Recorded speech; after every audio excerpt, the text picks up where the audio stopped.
तो दोस्तों, RBC campus की यूट्यूब चैनल में आप सभी का स्वागत है। और आज हम यहाँ पे एमपी कांस्टेबल के जो प्रीवियस ईयर के हिस्ट्री में आए हुए जो क्वेश्चन है जो 2022 की एग्जाम में आए थे, सारे के सारे क्वेश्चन आज हम यहाँ पे डिस्कस करने वाले हैं। और ये वीडियो बहुत ही इंपॉर्टेंट होने वाला है, तो इसे ध्यान से देखिए। तो आइए स्टार्ट करते हैं। सबसे पहला प्रश्न है, किसके विकास को नवपाषाण क्रांति कहा गया था? तो देखिए, इसका आंसर होगा कृषि। तो कृषि के विकास को जो है नवपाषाण क्रांति कहा गया था। अगला प्रश्न है, सिल्वर टंका के स्थान पर कांसे का टंका किसने चलाया था? तो इसका राइट आंसर ऑप्शन होगा ऑप्शन नंबर डी, मोहम्मद बिन तुगलक। और इसके पीछे एक कारण भी था। देखिए, मोहम्मद बिन तुगलक जो है तुगलक वंश का शासक था, और इसे जो है अन्य कई नामों से जाना जाता है। जैसे इसका जो एक नाम है, इसको रक्त पिपासु बादशाह भी कहा जाता है, रक्त पिपासु। इसके अलावा इसे विरोधाभासों का मिश्रण भी कहा जाता है, या ऐसा पूछा जाता है कि दिल्ली सल्तनत के किस सुल्तान को विरोधाभासों का मिश्रण कहा जाता है? तो मोहम्मद बिन तुगलक। और इसको पागल बादशाह के नाम से भी जाना जाता है, क्योंकि इसने जितनी भी योजनाएं लाया था ये उतनी सारी की सारी योजनाएं जो है फेल हो गई थी। और इसका शासनकाल जो है 1336 से लेकर तो 1351 तक रहा था। तो ये भी आप याद रखें, शासनकाल कहाँ से कहाँ तक? 1336 से लेकर 1351 तक। ठीक है, तो सिल्वर टंका के स्थान पर कांसे का टंका किसने चलाया था? तो मोहम्मद बिन तुगलक इसका राइट आंसर होगा। अगला प्रश्न है, भजन भजन में देवताओं और प्राकृतिक उपहारों को समर्पित है। तो ऋग्वेद के जो भजन है, ऋग्वेद के जितने भजन है वो देवताओं और किसको समर्पित है? प्राकृतिक उपहारों को समर्पित है। अगला प्रश्न देखते हैं, निम्नलिखित में से कौन भक्ति संत नहीं है? तो देखिए, भक्ति संत कौन नहीं है? चैतन्य है, ज्ञानेश्वर है, कबीर भी थे, बाबा फरीद जो है भक्ति संत नहीं थे। तो ऑप्शन नंबर सी इसका करेक्ट होगा। अगला है, संगम युग के बारे में कौन सा कथन सही नहीं है? तो संगम युग के बारे में कौन सा कथन सही नहीं है, ये देखते हैं। तो देखिए, संगम युग के दौरान 3 राज्य मौजूद थे, तो बिल्कुल ये सही है। महिलाओं की स्थिति पुरुषों के बराबर थी, कृषि मुख्य व्यवसाय था, विदेशों के साथ व्यापार था। तो इसका जो राइट आंसर होगा वो आपका ऑप्शन नंबर बी, महिलाओं की स्थिति पुरुषों के बराबर नहीं थी संगम युग में। तो ऑप्शन नंबर बी जो है इसका करेक्ट होगा। अगला प्रश्न है, गुलबदन बेगम के बारे में कौन सा कथन गलत है? देखिए, गुलबदन बेगम के बारे में उसने हुमायूं नामा पुस्तक लिखी, तो ये बिल्कुल सही है। वह बाबर की बेटी थी, और वह ऐमान ख्वाजा सुल्तान की पत्नी थी, वह हुमायूं की बहन थी। तो इसका जो राइट आंसर होगा ऑप्शन नंबर सी होगा, क्योंकि वह ऐमान ख्वाजा सुल्तान की पत्नी नहीं थी। अगला प्रश्न देखते हैं फिर,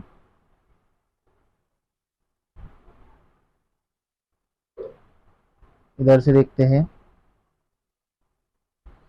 किसको हराने के बाद शेरशाह ने खुद को भारत का शासक घोषित किया? तो देखिए, शेरशाह ने हुमायूं को 2 बार हराया था। तो एक युद्ध हुआ था 1539 में, जिसे चौसा का युद्ध कहा जाता है। हुमायूं और किसके बीच? हुमायूं और शेरशाह के बीच। चौसा का युद्ध कब? 1539 में। और इस युद्ध में हुमायूं की हार होती है। फिर इसके बाद 1540 में एक और युद्ध हुआ था, जिसको बिलग्राम बिलग्राम या कन्नौज का युद्ध बोला जाता है। बिलग्राम या कन्नौज का युद्ध। तो इस युद्ध में भी शेरशाह की हार, हुमायूं की हार हुई थी, और वो युद्ध छोड़कर भाग निकला था। तो ये 2 युद्ध शेरशाह और हुमायूं के बीच हुए थे, याद रखना। और दोनों ही युद्धों में शेरशाह की विजय हुई थी। इन युद्धों के बाद ही शेरशाह ने क्या किया था? भारत में अपना साम्राज्य स्थापित किया था, दिल्ली सल्तनत के समय ही। तो शेरशाह का जो शासनकाल रहा वो 1540 से लेकर तो 1545 तक ही रहा। ठीक है, इसके बाद उसके जो उत्तराधिकारी थे वो अयोग्य निकले, और फिर हुमायूं 1555 में जो है हुमायूं का शासन जो है स्टार्ट हो जाता है। वो हुमायूं फिर से जो है सुल्तान बन जाता है। ठीक है, अगला प्रश्न देखते हैं फिर, उत्तर वैदिक काल की गुरुकुल शिक्षा में कौन सा विषय शामिल नहीं था? तो इसका राइट आंसर होगा ऑप्शन नंबर डी। तो ये तो आप पढ़ के ही समझ सकते हो कि सैन्य विज्ञान था, खगोल विज्ञान था, नैतिकता थी, समाज शास्त्र उस समय नहीं था। अगला है, किस सुल्तान के शासनकाल में यह स्पष्ट हुआ कि उत्तरी भारत एक अलग राज्य दिल्ली सल्तनत होगा? तो इल्तुतमिश जो था, इसने इसको दिल्ली सल्तनत का वास्तविक सुल्तान कहा जाता है। और इसी के समय जो है इसने दिल्ली सल्तनत को उत्तर भारत में एक अलग राज्य के रूप में स्थापित किया और इसको वास्तविक दिल्ली सल्तनत का वास्तविक सुल्तान भी कहा जाता है।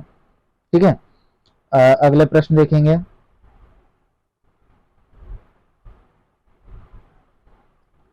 हड़प्पा के लोगों के धार्मिक मान्यता के संदर्भ में निम्नलिखित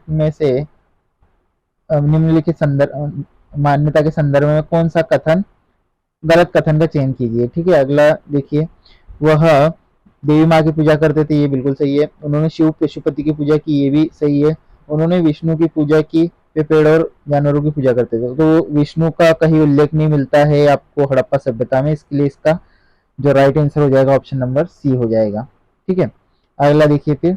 निम्नलिखित कथनों में से दशावतार मंदिर के बारे में गलत कथन का चयन कीजिए। तो यह एक विष्णु मंदिर है, ये बिल्कुल सही है। देवगढ़ में स्थित है, यह बिल्कुल सही है। इसे चेरा के काल के दौरान बनाया गया था, तो ये बिल्कुल गलत है। और ठोस चट्टानों से बड़ी संख्या में स्तूप काटे गए थे, ये बिल्कुल सही है। इसका ऑप्शन नंबर सी जो है। तो इस मंदिर के बारे में आपको थोड़ी सी जानकारी और बता देता हूँ। दशावतार का विष्णु मंदिर जो है ये देवगढ़ झांसी में स्थित है, जो उत्तर प्रदेश राज्य में है। ठीक है, इसको चेर के काल में नहीं बनाया गया था, इसको गुप्त शासकों के काल में बनाया गया था, आप ये याद रखें। और गुप्तों के काल में जितने भी मंदिर बने हैं अब उनको जरूर याद रखें। जैसे नचना कुठार का पार्वती मंदिर जो रीवा जिले में पन्ना जिले में स्थित है, नचना कुठार का पार्वती मंदिर। उसके बाद आप याद रखें तिगवा का विष्णु मंदिर जो जबलपुर में है। ठीक है, और भुमरा का शिव मंदिर जो सतना में है। ये 3-4 मंदिर आपको गुप्त काल के याद रखना है। कौन कौन से बताया मैंने आपको? एक मैंने आपको बताया तिगवा का विष्णु मंदिर जो जबलपुर में है, भुमरा का शिव मंदिर जो सतना में है, और एक कौन सा बताया मैंने आपको? नचना कुठार का पार्वती मंदिर जो पन्ना में है। ये 3 और एक दशावतार मंदिर 4, ये गुप्त काल के बहुत ही फेमस मंदिर है जो एग्जाम में पूछे जाते हैं, तो इसको याद रखेंगे आप। अगला है दिल्ली सल्तनत में गैर मुसलमानों द्वारा लिए गए भूमि कर का नाम क्या था? तो देखिए इसका जो नाम था वो खराज था। अब मैं आपको इसके बारे में थोड़ी और डिटेल बताने जा रहा हूं, तो आप ध्यान से सुनिएगा। देखिए दिल्ली सल्तनत में फिरोज शाह तुगलक, कौन? फिरोज शाह तुगलक। दिल्ली सल्तनत में फिरोज शाह तुगलक एकमात्र ऐसा सुल्तान था जिसने 24 करों को हटाकर केवल 4 कर लगाए थे। कौन से? सभी करों को हटाकर कितने कर लगाए थे? 4 कर लगाए थे। कौन कौन से? तो खराज, खस्म, जकात और जजिया। ठीक है, कौन कौन से? जजिया, जकात, खराज और खस्म। ठीक है, जजिया जो लिया जाता था वो गैर मुस्लिमों से लिया जाने वाला कर था। जकात जो था भूमि कर था। जजिया जो था जजिया हो गया, जकात हो गया। खराज जो था ये ये भी गैर मुस्लिमों पर लिया जाता था। ठीक है, और खस्म जो था वो लूट का माल पर या लूट का जो धन था उस पर लिया जाता था। तो लूट का जो धन था वो 1/5 जो है वो राज्य के खजाने में जाता था और 4/5 जो है वो सैनिकों को दिया जाता था। ठीक है, तो ये याद रखेंगे आप फिरोज शाह तुगलक। इसके बारे में एक और जानकारी, ब्राह्मणों पर जजिया कर लगाने वाला दिल्ली सल्तनत का पहला सुल्तान कौन था? तो वो भी फिरोज शाह तुगलक ही था। अगला प्रश्न देखते हैं। निम्नलिखित में से कौन हर्षवर्धन के राज्य का हिस्सा नहीं था? तो हर्षवर्धन के राज्य का हिस्सा पश्चिमी पंजाब नहीं था। तो हर्षवर्धन जो है वर्धन वंश का शासक था। कौन से वंश का? वर्धन वंश। ठीक है, वर्धन वंश का शासक था। ठीक है, वर्धन वंश की स्थापना जो की थी प्रभाकर वर्धन ने की थी। किसने की थी? प्रभाकर वर्धन। कब की थी? तो 636 ईसा पूर्व के लगभग वर्धन वंश की स्थापना, 612 में वर्धन वंश की स्थापना हुई थी। 606 से 612 के लगभग में। ठीक है, 606 से 612 के बीच में लगभग वर्धन वंश की स्थापना हुई थी। ठीक है, और किसने की थी? तो प्रभाकर वर्धन ने की थी। और इसके 2 बेटे थे, एक था राज्यवर्धन और एक था हर्षवर्धन। राज्यवर्धन बड़ा वाला था और जो हर्षवर्धन था वो छोटा वाला था। तो राज्यवर्धन की मृत्यु हो जाती है, उसके बाद जो है हर्षवर्धन जो है शासक बनता है। और इसकी एक बहन भी थी जिसका नाम इसकी एक बहन भी थी राज्यश्री। ठीक है, तो इतनी जानकारी आप इसके बारे में याद रखें। आगे देखिए फिर।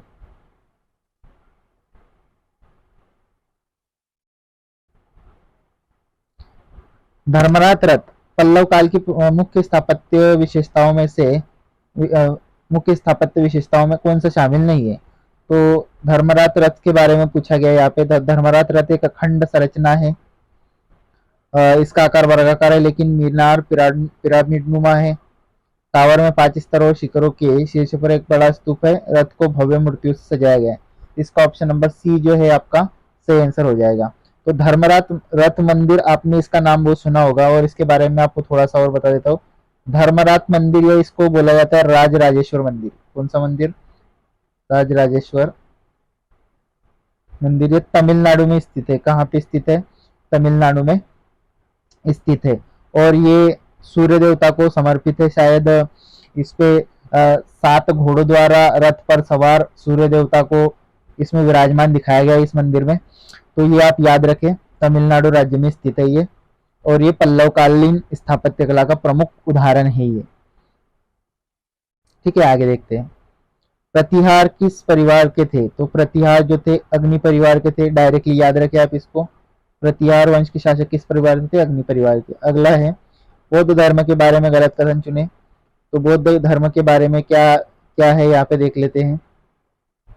देखिए, वो एक बौद्ध भिक्षु अश्वघोष ने कनिष्कों को बौद्ध धर्म में परिवर्तित कर दिया। तो ये बिल्कुल बिल्कुल सही है। हुइष्क के शासनकाल में बौद्ध धर्म 2 संप्रदायों में बट गया था।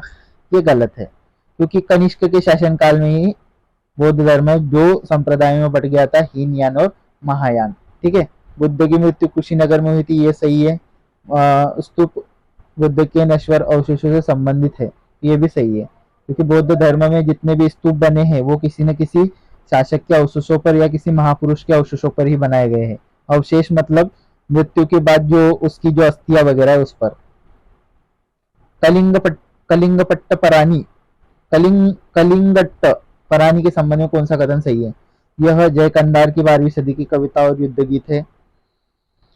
मार्शल आर्ट का एक रूप है। रामायण का तमिल अनुवाद है। तमिलों की धार्मिक पुस्तक है। तो इसका सही आंसर हो जाएगा ऑप्शन नंबर ए। यह जय कंदार की 12वीं सदी की कविता और युद्ध गीत है।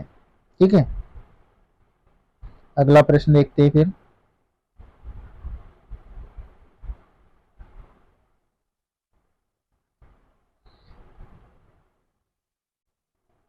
उत्तर वैदिक काल की गुरुकुल शिक्षा में कौन सा विषय? ये तो हो गया है, ये भी हो गया था। अगला है, भारतीय संविधान की 10वीं अनुसूची किस विषय से संबंधित है? तो ये है आपका दल बदल विषय से संबंधित कानून। और ये जो है आपका प्रथम संविधान संशोधन, प्रथम संविधान संशोधन 1951 में इसको जोड़ा गया था, प्रथम संविधान संशोधन द्वारा। ठीक है, 1985 में, सॉरी 1985 में प्रथम संविधान। एक मिनट, दल, इसका सही आंसर है दल बदल विरोधी कानून। 10वीं अनुसूची में इसका उल्लेख है। ठीक है, 10वीं अनुसूची में क्या है? इसका उल्लेख है, ये याद रखें आप। और ये कब पारित हुआ था दल बदल कानून? तो 1985 में ये पारित हुआ था। तो ये आप ये भी याद रखें। अगला प्रश्न है, राष्ट्रपति और उपराष्ट्रपति संबंधी चुनाव में विवाद के संबंध में कौन सा कथन सही नहीं है? तो राष्ट्रपति और उपराष्ट्रपति संबंधी चुनाव में उत्पन्न विवाद के खिलाफ चुनाव याचिका दायर किया जा सकता है। इस याचिका के साथ निर्वाचन अनिवार्य रूप से 20,000 रुपए की जमानत राशि जमा करवानी होती है। अनुच्छेद 71 के तहत राष्ट्रपति और उपराष्ट्रपति संबंधी चुनाव में उत्पन्न विवाद का फैसला होता है। राष्ट्रपति और उपराष्ट्रपति संबंधी चुनाव में उत्पन्न विवाद पर मुख्य चुनाव आयुक्त का फैसला सर्वमान्य है। तो इसका जो गलत आंसर जो है, आपको पूछा है कि इनमें से कौन सा कथन सही नहीं है, तो ऑप्शन नंबर डी जो है इसका बिल्कुल करेक्ट आंसर है। क्योंकि राष्ट्रपति और उपराष्ट्रपति संबंधित चुनाव का फैसला मुख्य चुनाव आयुक्त नहीं करता, ये फैसला करता है आपका कौन? ये करता है आपका सुप्रीम कोर्ट। कौन करता है? सुप्रीम कोर्ट या सर्वोच्च न्यायालय। ठीक है, याद रखेंगे। भारत के संविधान के क्रमशः किस भाग और अनुसूची में राजभाषाओं का उल्लेख है? तो इसमें देखिए आप, राजभाषा का उल्लेख जो है आपका 8वीं अनुसूची में मिलेगा आपको, जिसमें 22 भाषाओं का उल्लेख है। और जो मूल संविधान में जो है 14 भाषाओं का उल्लेख था, लेकिन बाद में जो है अभी 22 भाषाएं वर्तमान में।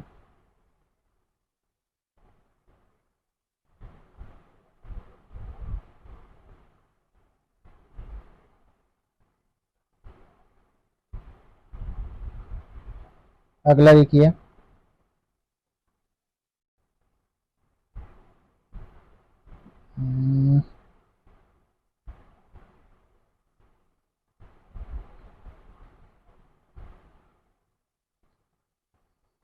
काउल के गांव के सरपंच की पंचायत का कार्यकाल पूरा होने से पहले बीमारी के कारण मृत्यु हो गई। नया सरपंच कितने दिनों में चुना जाना चाहिए? तो इसका राइट आंसर होगा, आपको पता है कि सरपंच के जो उपचुनाव होते हैं वो 6 महीने के बाद होते हैं। अगर सरपंच इस्तीफा दे दे या किसी की मृत्यु हो जाए तो 6 महीने बाद उपचुनाव होते हैं।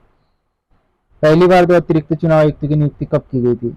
तो इसका राइट आंसर है ऑप्शन नंबर डी, 1989 में जो है पहली बार तो अतिरिक्त चुनाव आयुक्तों की नियुक्ति की गई थी। निम्न में से कौन सा सूचना का अधिकार अधिनियम 2005 के तहत सूचना की परिभाषा के अंतर्गत नहीं आता? तो यहाँ पे देखिए फाइल टिप्पणी करके जो है ये सूचना के परिभाषा के अंतर्गत नहीं आता। बाकी परिपत्र, किसी भी इलेक्ट्रॉनिक रूप में डेटा सामग्री, लॉगबुक, ये सभी सूचना के रूप में जाने जाते हैं। भारत के संविधान का निर्माता किसे माना जाता है? तो ये तो आप सभी लोग जानते हैं, BR अम्बेडकर को भारत के संविधान का निर्माता माना जाता है। तो दोस्तों ये थे आज के कुछ इतिहास और पॉलिटी के प्रीवियस ईयर के पुलिस कांस्टेबल की एग्जाम में आए हुए प्रश्न। तो अगर आपको ये वीडियो अच्छा लगे तो इस चैनल को जरूर सब्सक्राइब करें, वीडियो को लाइक करें, कमेंट करें और शेयर करें। धन्यवाद।